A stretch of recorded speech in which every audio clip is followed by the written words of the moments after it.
예도입니다. 존재의 숲에 저녁 노을이 비치고 있습니다. 정말 아름다운데요.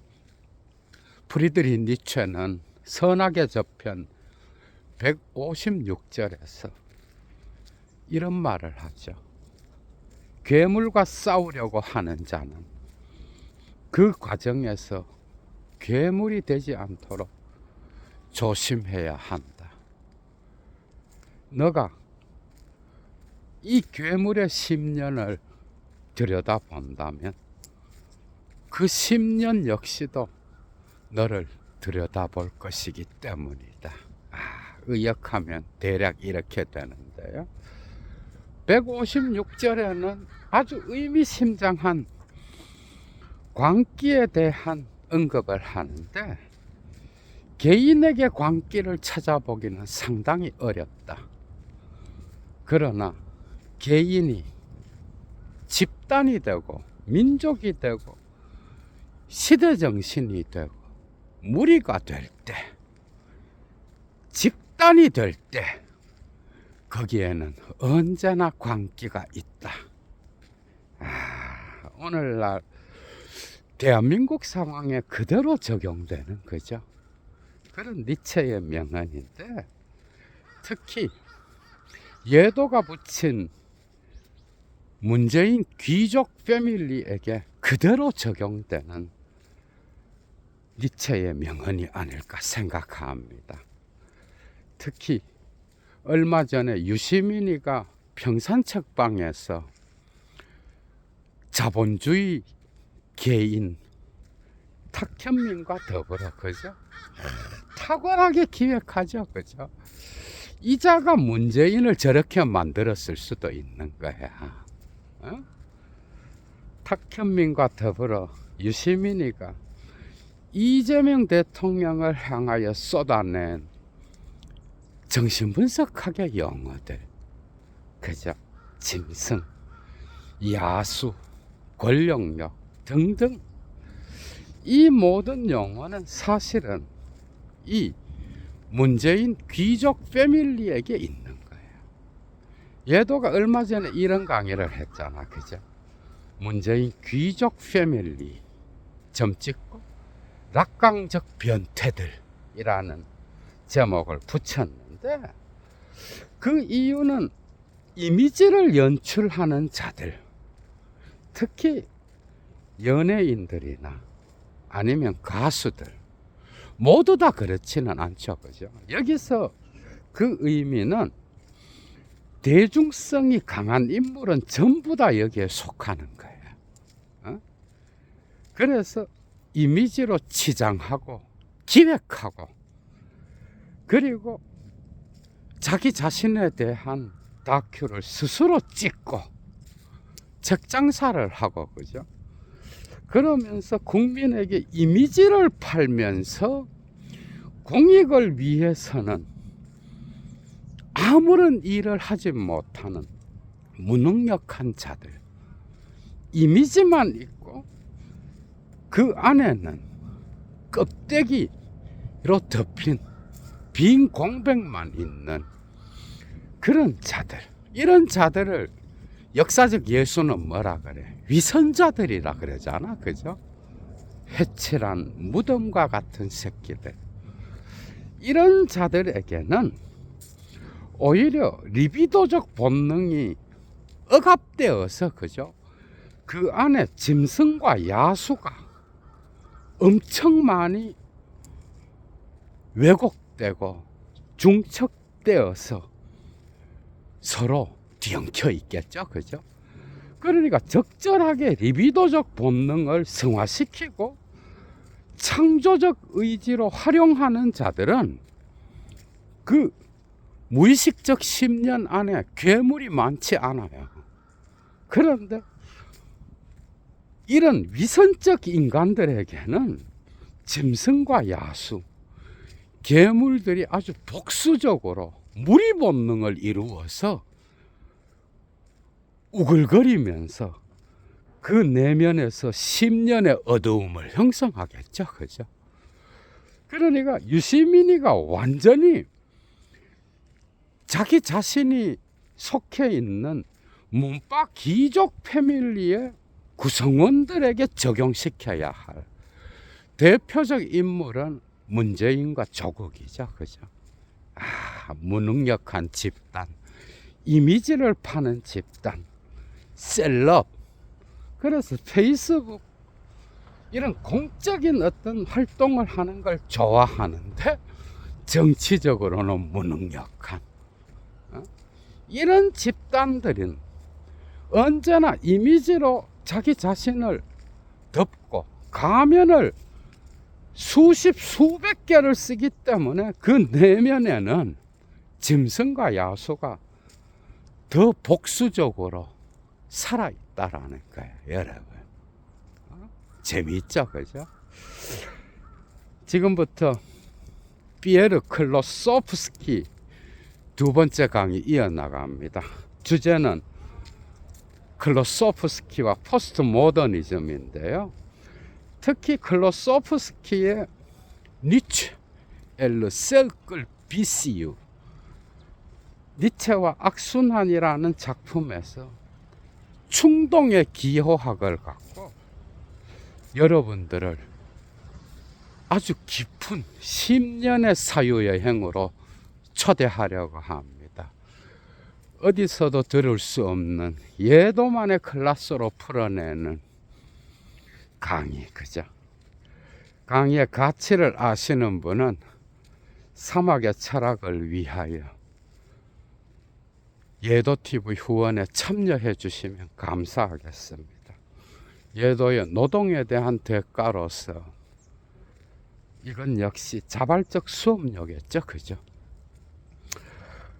피에르 클로소프스키의 악순환, 거기에는 충동의 기호학이 나타나는데요.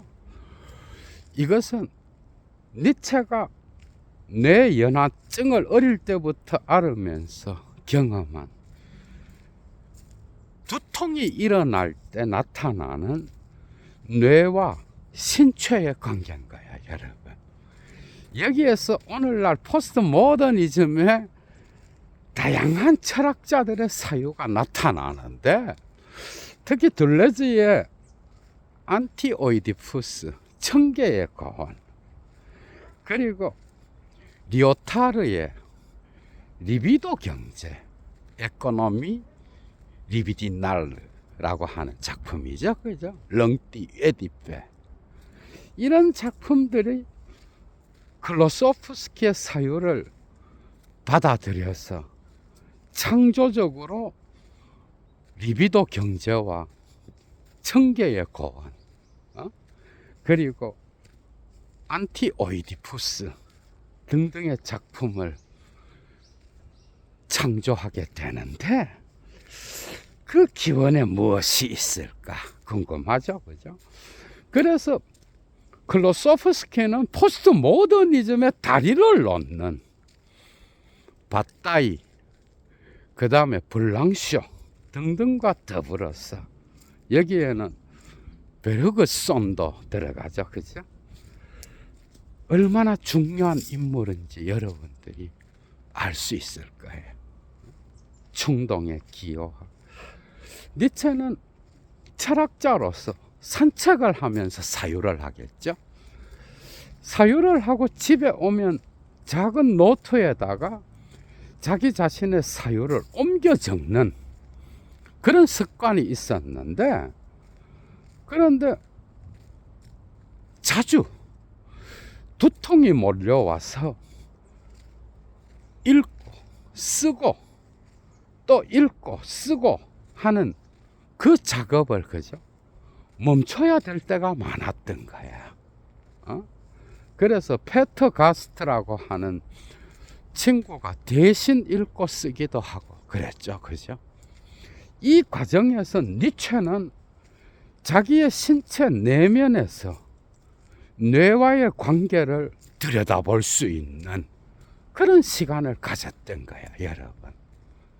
그렇게 해서 이렇게 보니까 신체라고 하는 것이 뇌의 명령을 따라서 움직이고, 이것이 개체를 형성하고 자아의 동일성을 형성한다라고 모더니즘을 생각하잖아.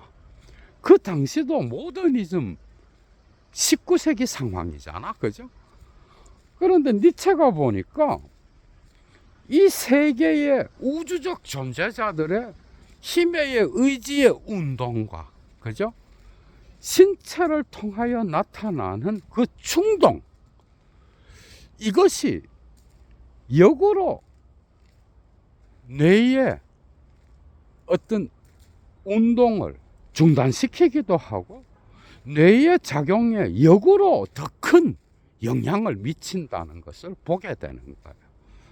때로는 신체의 다양한 충동들, 이 우주적 힘의 의지에 의하여 발동되는 신체 위에 나타나는 이 충동들이 더 강한 무의식적 힘을 발산하여 이 신체에 붙어 있는 복수적 자아들이 본능을 이루어서 뇌에 역으로 영향을 미치는 거죠. 그런 과정을 목격하게 되는 거야. 때로는 뇌의 이성의 생각과 이성의 명석판명한 그러한 의도들을 해체하고 이 신체의 충동들은 다양한 방식으로 각각 다르게 복수적 자아와 같이 움직이는 걸 본 거예요. 그러니까 뇌가 신체에 영향을 미쳐서 통합적으로 유기체적으로 중심적 작용을 하는 게 아니라 신체의 다양한 충동들이 오히려 뇌와의 관계를 단절시킬 때도 있고, 특히 두통을 앓을 때 그런 경험을 하게 된 거예요. 그리고 오히려 뇌에게 명령을 내리는, 그래서 이성 중심의 철학이 불가능하다는 것을 이미 자기 자신의 삶의 체험으로부터 정말 그 고통은 말할 수 없을 정도로 쑤셔오는 그 과정을 몸소 체험한 니체는 이 두통으로부터 이러한 신체의 충동들의 작용이 이성의 작용보다 더 강하다는 것을 발견한 거예요. 이게 삶의 체험으로부터 나오는 철학이 피로 글을 쓴다라는 것을 왜 의미하게 되는지를 제대로 보여주는 그런 사례겠죠. 그죠? 그래서 이 충동들이 뇌를 결정하고 뇌에게 영향을 미치고 이성의 어떤 의도와 목적을 향하여 나아가는 힘, 논리적 사고, 이 모든 것들을 해체해버리고, 그죠? 이 신체의 충동이 따로 노는 것을 본 거예요.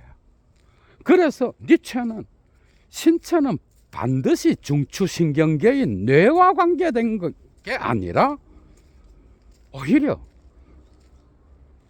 우연적 힘에 의한 충동들의 집합소로서 신체가 작용한다라는 걸 본 거야. 여러분, 이 충동의 기호학을 들으면서 여러분들은 천계의 고원에 나오는 둘레즈의 기관 없는 신체, 그죠? 물론 이것은 아르토의 연극론에서 갖고 온 개념이기도 하지만은 니체의 이 몸철학으로부터, 충동의 기호학으로부터 영향을 받은 거예요. 재미있죠, 그죠? 그러니까 둘레즈에게 있어서 그 기관 없는 신체라고 하는 건 뭐예요? 기관은 이미 사회가, 그죠? 정해놓은 중추기관인 이 사회가 낙관적으로 대타자가 정해놓은 대로 팔이라는 기관은 짐을 들고, 그리고 어떤 도구를 잡고 사용하며, 또한 잠잘 때는 팔 베개의 역할을 하기도 하고, 다양한 방식의 기관은 이미 결정되어 있잖아. 그죠? 그래서 각 신체의 기관은 이미 정해져 있는 거야.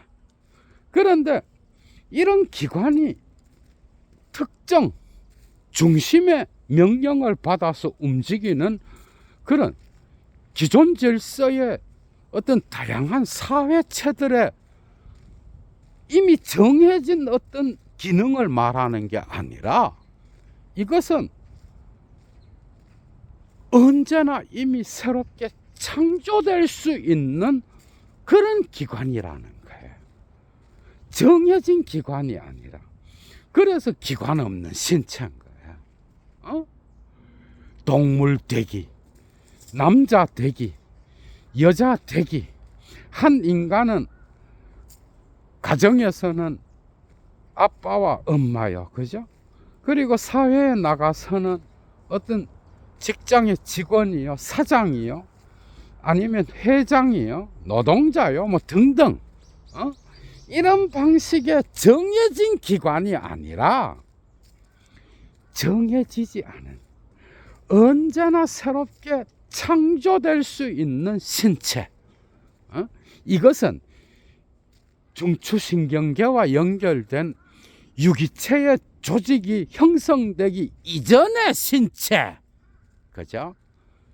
이것은 리오타르로 가게 되면 리비도적 경제에서 나타나는 것처럼 프로이트의 리비도 개념과 연관되는 거예요. 이 리비도 개념 역시도 어린 시절의 성적 충동으로서 특정 대상이나 목표가 정해져 있지 않기 때문에 이 리비도의 흐름은 특정 방향으로 흐른다는 것이 정해져 있지 않은 거야. 그죠? 그런 방식으로 다형적인 어떤 도착점을 보이는 게 바로 리비도 개념이잖아. 이미 정해진 게 아닌 거예요. 그 변수는 무한대지만은 언제나 이미 거기에 있으면서 잠재적인 힘으로서 현실태의 어떤 존재론적 존재자의 모양을 결정하기 이전에 언제나 잠재적으로 작용하는 어떤 힘인 거야. 이 리비도의 힘을 마르크스의 경제학에 적용시켜서 사회 구조를 분석하잖아. 그죠? 그러니까 들레즈와 가타리가 안티오이디푸스에서 그 자본주의 욕망을 말하잖아. 그죠? 그런데 리오타르 역시도 리비도 경제에서 이런 말을 하는 거예요. 이 리비도의 에너지의 흐름은 사회 구조의 경제의 흐름과 유사하다. 그래서 이미 이러한 니체의 몸 철학에서 작동하는 충동의 기호학이 리오타르의 리비도 경제와 들레즈와 가타리의 안티오이디푸스에 영향을 미치고 있는 거예요. 예를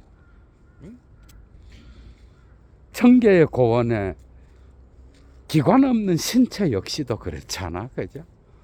그래서 몸 자체가 이미 다양한 복수적 자아들로 구성되어 있고 각각의 충동마다 자아가 형성되는 거야.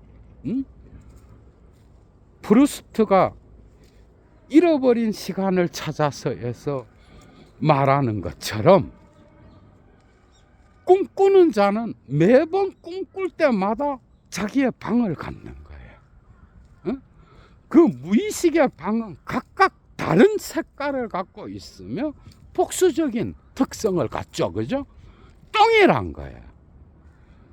이 신체 자체는 우연한 우주적 힘의 의지에 자극을 받아서 나타나는 현상인데 그 충동마다 자아가 형성되고, 그죠? 복수적 자아는 이미 무의식적으로 형성되고 뇌에 의해서 형성되는 통합적 동일성을 나타내는 이성의 자아는 뭐야? 이 신체의 다수의 이성적 자아들에 의하여, 그죠? 부차적으로 형성되는 거예요. 뇌는 신체가 훈련한 어떤 작은 기관인 거예요. 신체의 복수적 자아가 훨씬 큰 개념인 거예요. 이게 바로 자기 개념과 연결되잖아. 니체한테 있어서. 자라투스트라는 이렇게 말했다. 몸을 멸시하는 자들에 관하여서 나오잖아. 그죠? 이 신체와 연결된 복수적 자아는 젤푸스트, 자기라 그러고, 이 자기는 칼 융의 그 그림자 아래에 있는 가장 아래에 우주적 무의식과 연결되잖아. 그죠? 인간은 자기 자신을 실현하는 이 자기 실현이 중요한 거예요.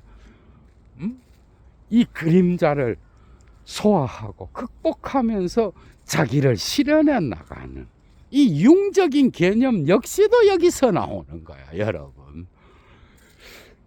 이런 방식으로 니체 이후의 철학은 완전 달라지는 거예요.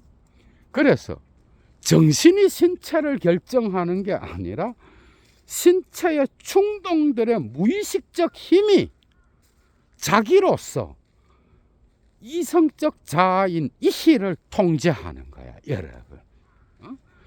이 몸철학으로부터 충동의 기호학이 나타나잖아, 그죠? 그래서 포스트 모더니즘적 상황에서 특히 가타리와 들레즈의 어떤 안티오이디푸스와 청계의 구원에 영향을 미쳤고, 그리고 리오타르의 리비도 경제에도 영향을 미친 거예요. 뭐 여기에만 있겠어? 푸코의 광기의 사유, 그죠? 데리다의 니체 일기에서 니체의 문체를 분석하면서 나타나는 그 해체적 사유, 이런 것 역시도 클로소프스키의 이 악순환은 영향을 미쳤겠죠, 그죠? 그래서 니체의 사유는 언제나 광기의 주변을 맴도는 거예요. 니체는 일평생 자기 내면의 심년 속에 있는 괴물과 싸우다가 생을 마감했다라고 해도 과언이 아닌 거예요, 여러분. 사유는 언제나 광기의 주변을 맴돌고 이 광기에 사로잡히지 않으면서 명석판명한 사유를 갖고 광기를 추적하고 그것에 저항하고 그것을 분석하고 10년 속을 일평생 들여다보면서 살았던 니체, 그죠? 여러분 얼마나 괴로웠겠어. 그래서 이 고통받는 과정에서 1881년 신의 은총과 같이 찾아온 영원회귀의 사상을 발견하게 되잖아, 그죠? 스위스 알프스 산맥 고지대에 있는 실스 마리아에서 경험한 그 영원회귀의 사상, 그 체험, 그것이 어떻게 보면 니체의 삶을 한번 구하고 그 영원회귀의 사유를 끝까지 추적하면서 나머지 거의 10년을 보내다가 1889년 1월에 토리노에서 말을 껴안고 우는 그 니체가 광기의 세계로 영원히 들어가면서 이 광기와의 싸움을 마무리 짓는다라고 하는. 그래서 콜로소프스키는 프리드리히 니체는 단지 이 광기를 어떤 특정 방식의 부분적인 어떤 인간의 욕망 아니면 인간의 무의식적 체계와 관계된 그런 것, 그래서 그 광기를 사유하다가 마지막 말년에 파국을 만나 삶을 마감하게 된, 그래서 광기가 니체를 집어삼키면서 삶을 끝낸 이런 부정적인 의미가 아니라 이 광기야말로 니체의 전집을 가로지르는 핵심 용어요. 이 광기와의 대기를 통하여 그는 무수한 풍성한 사유를 창조할 수 있었다라고 말하잖아. 이 광기를 체험하면서, 그죠? 뇌연화증을 앓으면서 두통을 경험하면서 뇌와 신체의 분리를 경험하고 신체 안에서 복수적 자아를 경험하고 신체가 갖고 있는 복수적 이성을 발견하고 이것이 내가 만들어내는 이성적 사유, 명석판명한 논리보다 앞서 있음을 발견하고, 그죠? 그리고 그것으로부터 광기를 사유하면서 일평생을 보내다가 비로소 토리노의 말 사건에서 이 대결을 멈추게 되었다라고 하는 거예요. 광기 주변을 맴도는 명석판명한 사유, 이게 니체의 상징인 거야. 일평생을 광기와 씨름하면서 살았던 게 니체인 거야. 여러분, 사실 클로소프스키는 광기의 시인, 광기의 문인, 광기의 철학자를 정말 사랑했는데 특히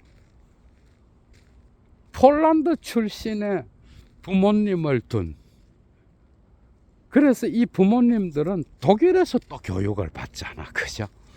그래서 독일어에 능통했던 클로소프스키는 예술가 부모를 둔, 그래서 스스로도 예술가가 된 그런 문학자이자 철학자이자 영화감독이자 예술가인데요. 그는 독일의 위대한 대가들의 작품들을 번역했잖아. 특히 헬더린의 시도 번역했어. 헬더린, 비트겐슈타인, 하이데거, 니체, 릴케. 릴케는 또한 청소년 시절의 선생이기도 한 거야, 여러분. 그래서 광기의 시인인 이 헬더린의 작품을 사유하면서 이미 30년대에 헬더린의 우주적 광기를 시인이 바라본 엠페도클레스의 광기를 본 거예요, 여러분. 그리고 30년대에 바따이아와 만나면서 아세팔 잡지의 회원이 되잖아, 그죠? 거기에서도 니체를 연구하면서 영원회귀의 광기, 이 영원회귀의 악순환의 광기를 헤라클레이토스의 철학적 사유를 통하여 바따이와 더불어 앞서 경험한 거야, 여러분. 그래서 바따이의 철학 세계의 명제가 뭐야? 인간은 애초부터 짐승이었다. 여러분, 인간은 그걸 감추고 있으니까 그렇지 인간의 본연의 모습은 짐승이야, 여러분. 그리고 에로스의 광기는 특히 그가 우리 이웃 사드라고 하는 작품, 그리고 사드 후작의 어떤 전집을 프랑스에서 다시, 그죠? 다시 재판을 찍는 데에 중요한 역할을 하면서 그가 우리 이웃 사드라는 작품을 내기도 하는데 정말 엄청난 작가야, 그죠? 일을 많이 했어. 이런 인문 예술 쪽에 어떤 중요한 역할을 엄청 많이 한 게 클로소프스키인 거예요. 사드의 작품을 내고 사드의 전집이 다시 출간될 수 있도록 하는 데에 중요한 역할을 했던 이 클로소프스키는 에로스의 광기를 사드로부터 또한 배운 거야, 여러분. 그러니까 헬더린의 시를 통하여 이 우주적 광기를 경험하고, 그죠? 그리고 니체를 통하여 영혼회귀의 광기를 경험하고, 그리고 사드 후작을 통하여 에로스의 광기를 경험한, 광기를 연구하다가 그것을 예술에 적용시키면서 일평생을 보냈다라고 해도 과언이 아닌 게 바로 피에르 클로소프스키인 거야, 여러분. 그 여러분 생각해봐. 만약에 니체가 단지 이 광기에 사로잡혀서 그 광기에 흡수되기만 했다면, 광기에 휘말려 들어서 무기력하게 그것에 삼켜지기만 했다면 그게 니체겠어요, 여러분. 니체의 위대함은 뭐예요? 니체와 악순환이라고 하는 작품에도 나온 것처럼 니체의 위대함은 이 신체의 충동들에 의하여 나타나는 환상과 이 광기, 이 시뮬라크를, 그죠? 명석한 이성을 갖고 그걸 분석했다라는 거야. 이게 위대한 거야. 이게 허무주의의 극점을 살아간 프리드리히 니체의 실존을 그대로 보여주는, 그죠? 니체의 위대함은 여기에 있어요. 광기를 살아간 자, 이것은 뭐야? 광기에 의하여 사로잡혀서 미친 니체가 아니라 인간의 무의식의 본능에 숨어 있는, 신체를 통하여 나타나는 이 충동들의 강도, 이 힘을 단지 이런 게 있구나 하고 지나간 게 아니라 철학자로서 이것을 분석하고 이게 뭔가 하면서 10년을 들여다보기를 멈추지 않고, 그죠? 그 공포와 불안을 극복하면서 그 10년을 들여다보면서 그게 뭔지를 명석한 이성으로 분석하고, 그리고 그것에 저항하면서 싸웠다라는 거. 이게 니체의 작품들의 결실로 나타났고, 니체의 작품의 풍성함은 이 광기와의 흔적이 언제 어디에서나 존재한다라고 하는 거. 이건 예술에 그대로 적용되죠, 그죠?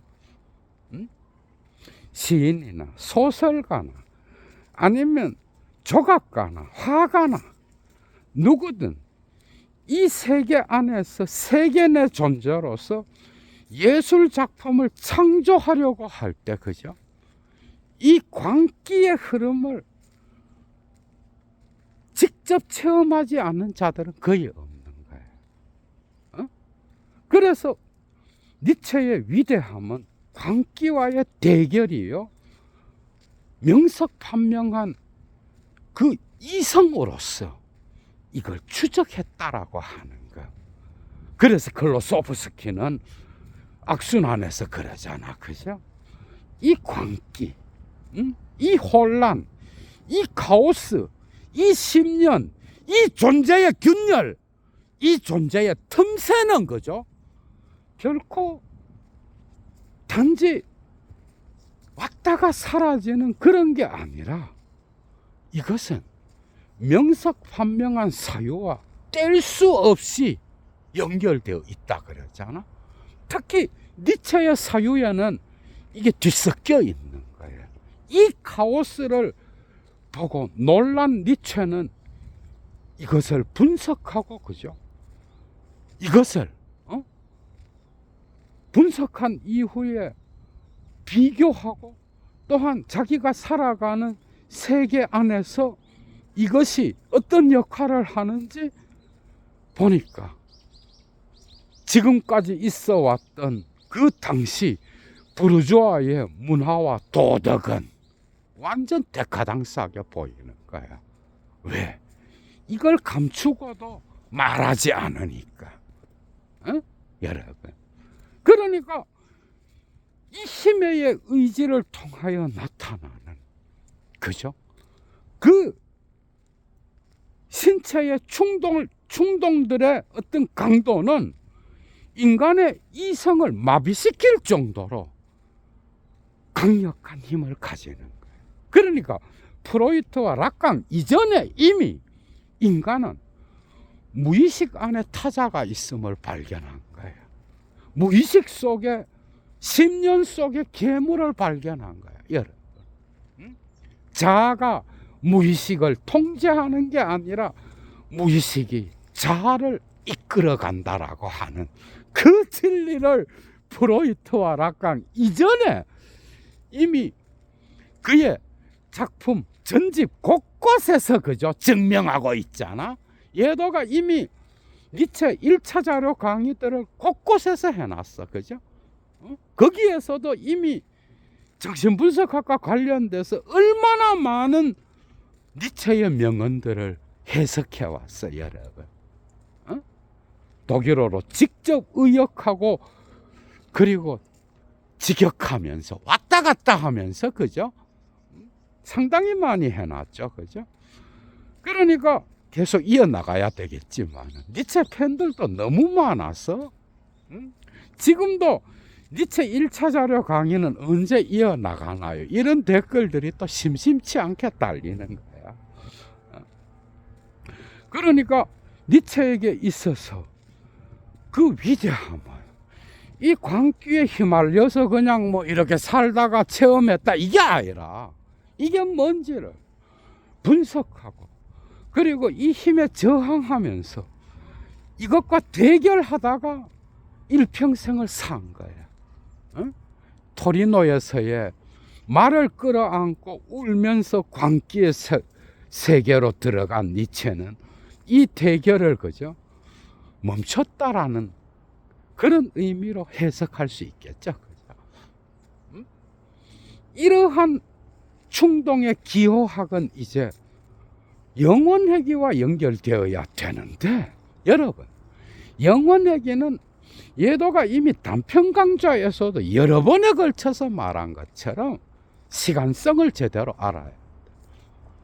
영혼회귀의 시간성은 결코 지금까지 있어 왔던 단선적 시간, 그래서 과거, 현재, 미래를 연결하는 그런 시간 개념으로는 영혼회귀의 이 악순환을 여러분들이 이해할 수 없는 거예요.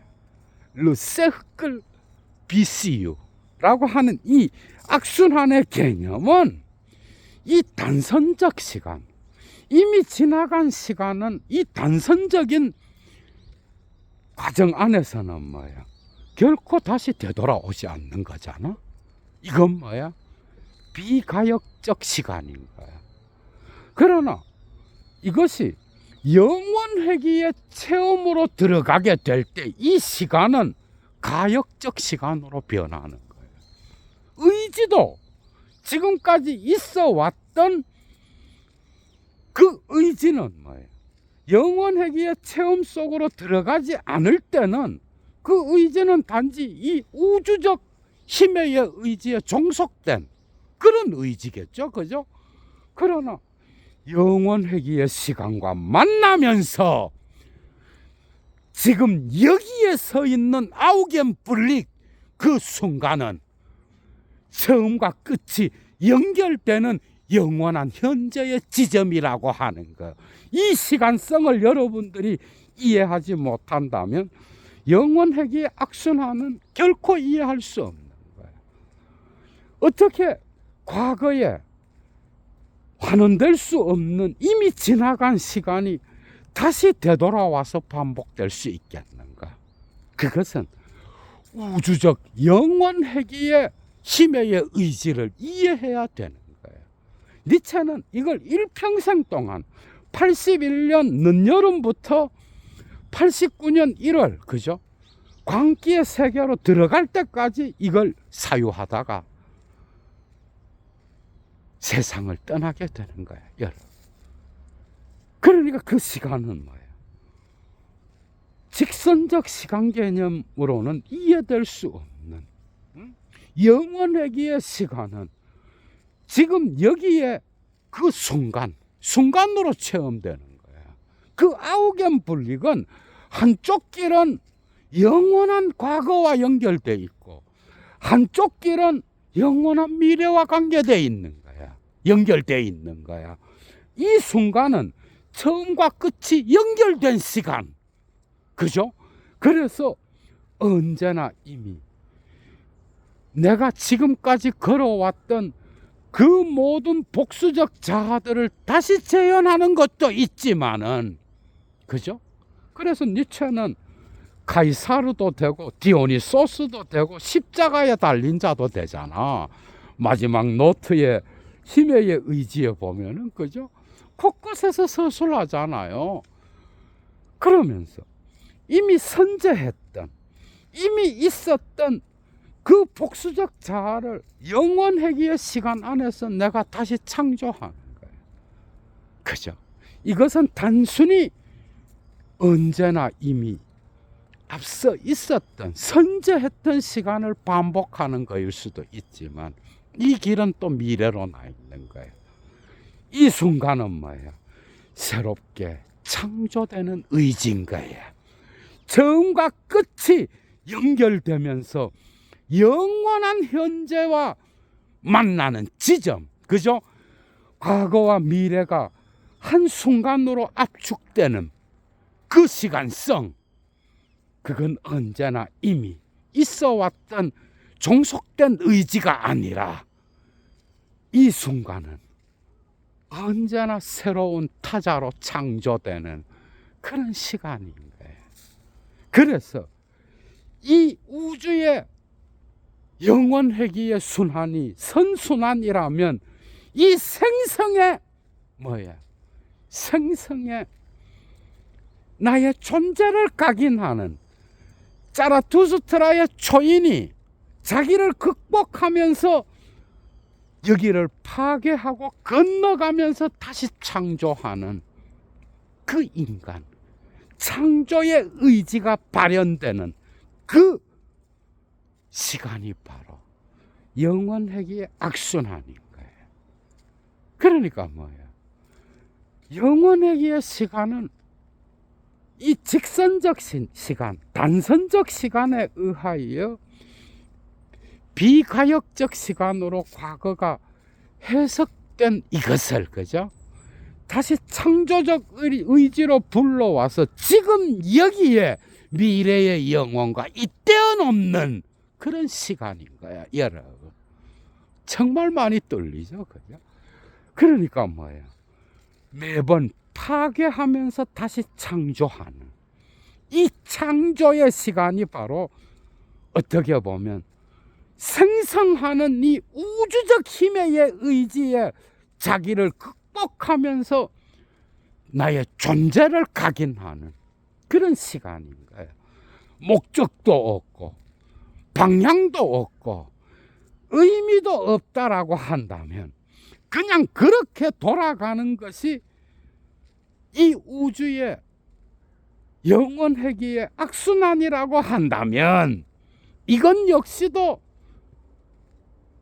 그런 의미겠지만, 그런 생성의 나의 존재를 각인하면서 지금까지 있어 왔던 것을 파괴하고 전복시키는 이런 의미에서도 악순환인 거예요. 이 순환고리를 내가 가치를 매기는 그 순환으로 바꾼다는 거거든, 여러분. 그래서 정말 의미가 다양한 거예요. 악순환도 클로소프스키에게 있어서. 그래서 영원회기를 뭐예요?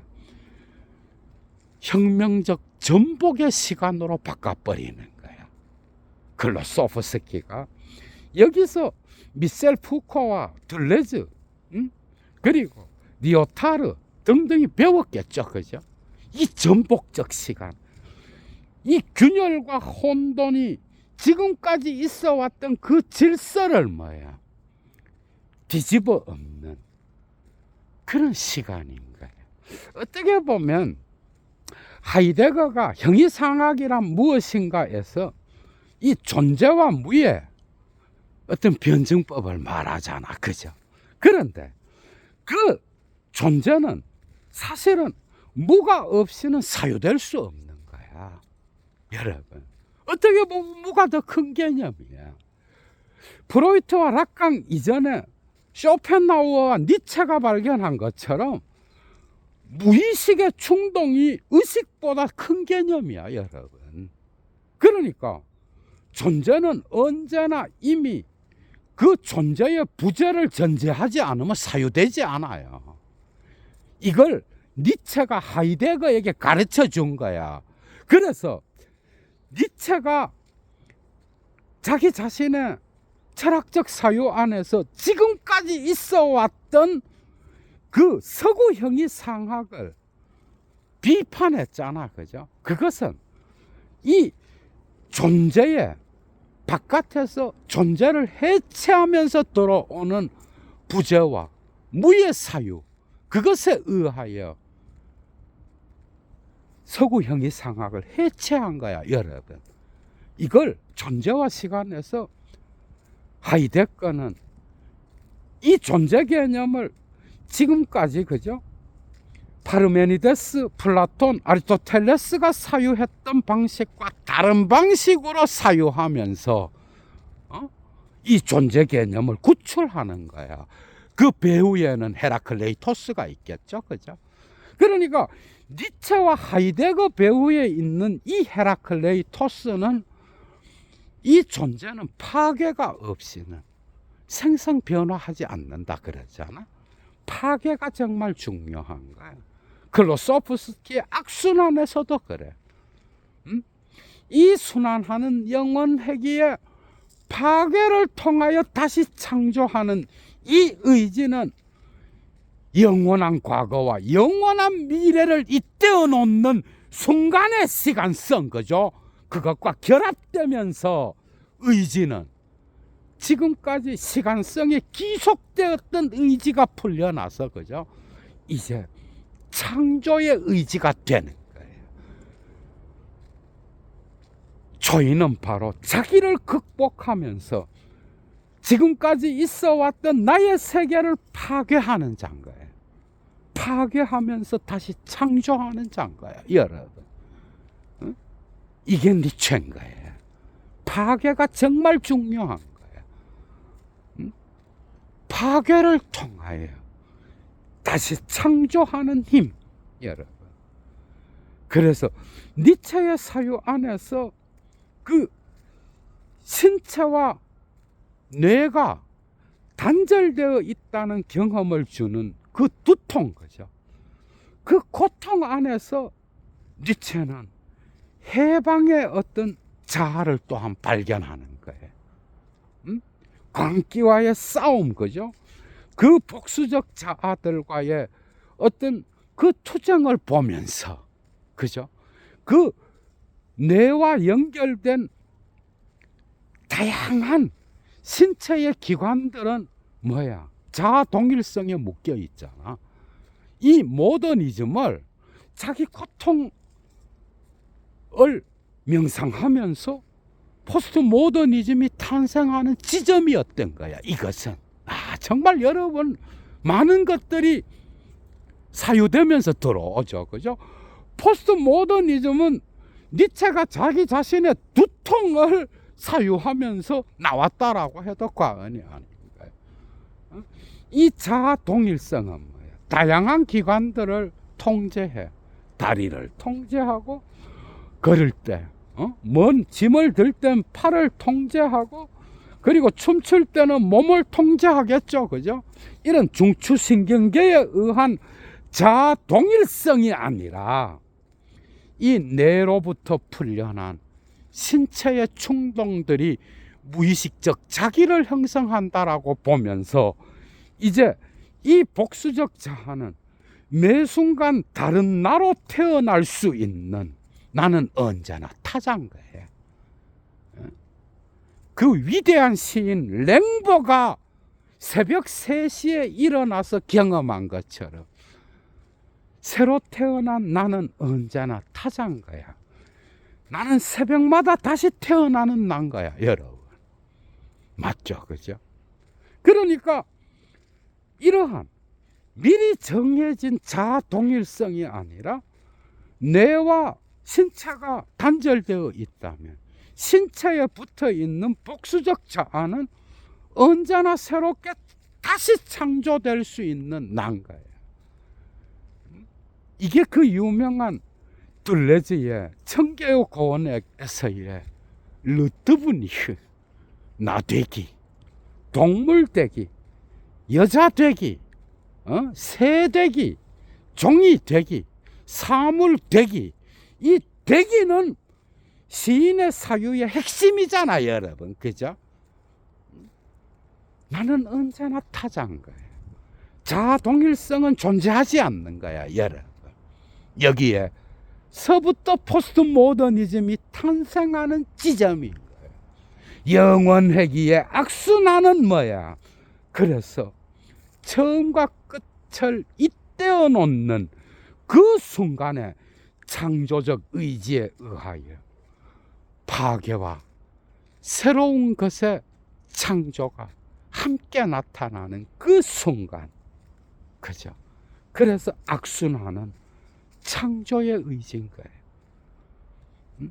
이 영원회귀는 니체에게 그 고통의 삶 속에서도 희열을 느끼면서 자기의 운명을 아모르 파티하면서 운명을 받아들이면서 남은 일생 동안, 그죠? 기쁨으로 창조할 수 있게 했던 그 힘인 거야, 여러분. 니체에게 이 영원회귀의 계시가 없었다면 그는 죽은 거나 마찬가지의 삶이었겠죠. 그죠? 그는 이 계시를 해석하면서 희열에 빠졌고, 그는 그의 실존의 어떤 고통도 견딜 수 있는 그런 힘을 가질 수 있었던 거예요. 이 영원회귀의 계시를 해석하면서, 그죠? 그는 일평생 창조하는 자로 살 수 있었습니다, 여러분. 이게 프리드리히 니체인 거예요. 충동의 기호학은 이런 방식으로 니체에게 나타났고 그의 삶의 전체를 관통하는 힘이었고, 그건 바로 명석한 이성을 가진 니체가 광기 주변을 맴돌면서도 죽지 않고, 그죠? 그 허무주의의 삶을 끝까지 살아낼 수 있었던 그런 힘이었던 거야, 여러분. 재밌었죠, 그죠? 얘도 물러갑니다. 주스.